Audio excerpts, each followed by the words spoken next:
Hello, j'espère que tu te portes bien. Nous avons tous entendu parler de management participatif.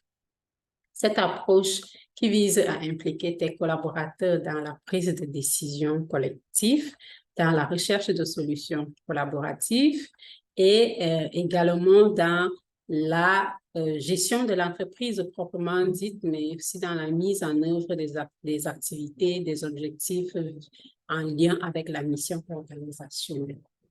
Mais savons-nous tout ce qu'elle implique et requiert, pourquoi c'est important, comment la mettre en place et quelles en sont les limites? C'est l'objet de toute une série de vidéos que nous allons mettre en ligne ces prochains jours, en commençant par celle-ci qui porte principalement sur les principes du management participatif. Prête? Ou prêt? C'est parti. Alors, déjà, avant d'avancer, avant de plonger dans nos principes, il faut d'abord savoir que le management participatif repose sur la coopération, sur la confiance et la responsabilisation des collaborateurs.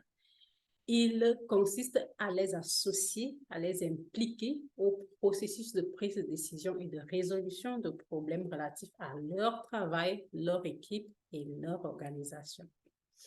Le manager va alors jouer ici un rôle d'animateur, facilitateur d'échange, d'écoute et de soutien, plutôt qu'un rôle de contrôle et de direction.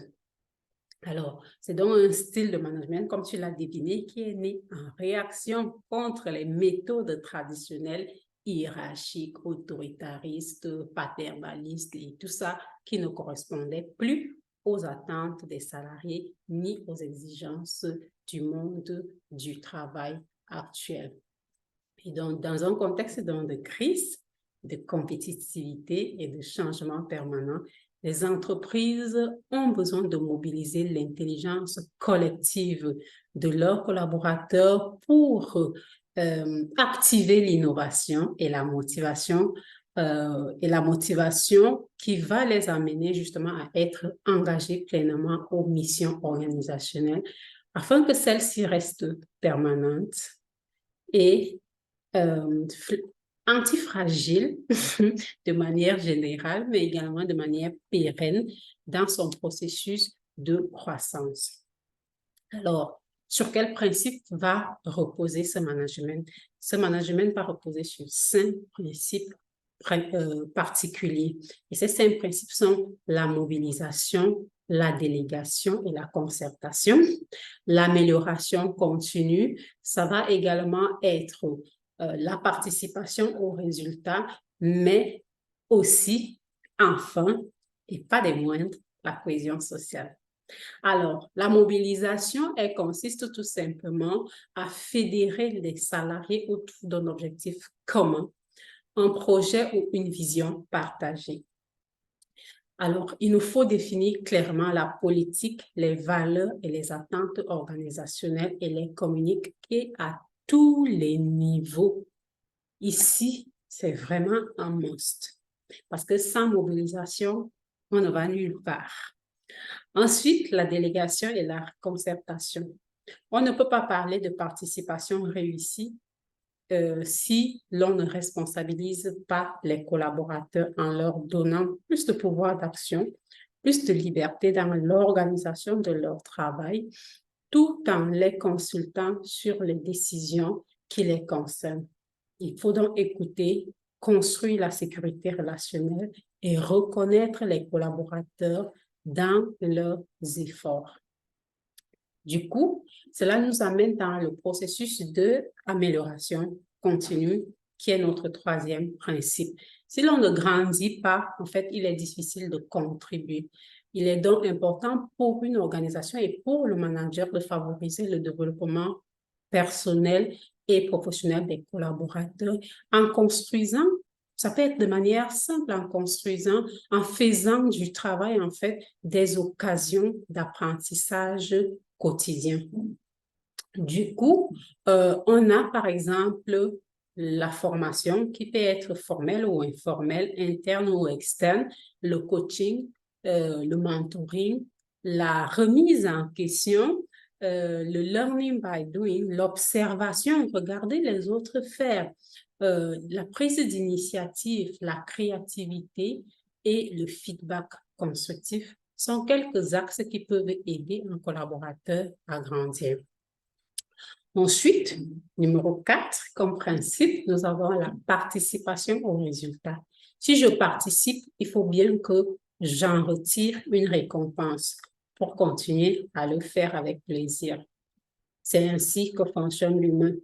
Il faut une récompense. Je me mets en action aussi parce que j'attends une récompense. Cette récompense peut être l'atteinte du résultat, savoir que je peux le faire, mais ça peut également être parce que je sais que il y a une promotion à la clé ou il y a un star vente à la clé, un voyage à la clé, une plus de responsabilité à la clé ou même une récompense financière à la clé. Donc, si je participe, je dois savoir que à la fin, si j'atteins aussi, même je dépasse mes résultats, j'ai droit à une récompense. Et donc, c'est ainsi que nous fonctionnons, nous tous.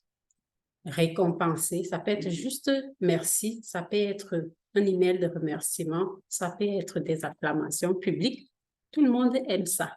Donc, récompenser les efforts, l'engagement et les performances des collaborateurs par des avantages financiers ou non doit faire partie des politiques RH de l'organisation. Et si les récompenses sont liées aux résultats, on va s'assurer qu'il y ait bien des objectifs SMART au départ, ainsi qu'un programme de suivi, accompagnement, évaluation co-validé au départ aussi. Et enfin, la cohésion sociale. Renforcer le sentiment d'appartenance et la solidarité entre les collaborateurs en créant un climat de confiance, de respect et de convivialité est l'élément sans lequel notre stratégie de participation ne peut réussir. La coopération, la confiance et l'autonomisation qui constituent le management participatif reposent grandement sur la communication efficace, positive et transparente, sur le dialogue, l'entraide, la transformation des conflits en opportunité d'une meilleure cohésion d'équipe. Et donc, s'il n'y a pas de cohésion d'équipe, il n'y a pas de management participatif. Qui dit participation dit ensemble. Et qui dit ensemble dit cohésion. Sans cette cohésion, notre management participatif tombe dans l'eau. Alors, si tu as des questions, des observations, des ajouts, mets-les-nous en commentaire et n'hésite pas à suivre les autres vidéos qui vont venir et qui portent sur pourquoi le management participatif, à quoi ça sert, mais également sur les limites et comment mettre en place. N'hésite pas à cliquer sur la petite cloche pour recevoir les notifications lorsque nous les mettrons en ligne. D'ici là, porte-toi bien, prends bien soin de toi. Peace, love and bliss.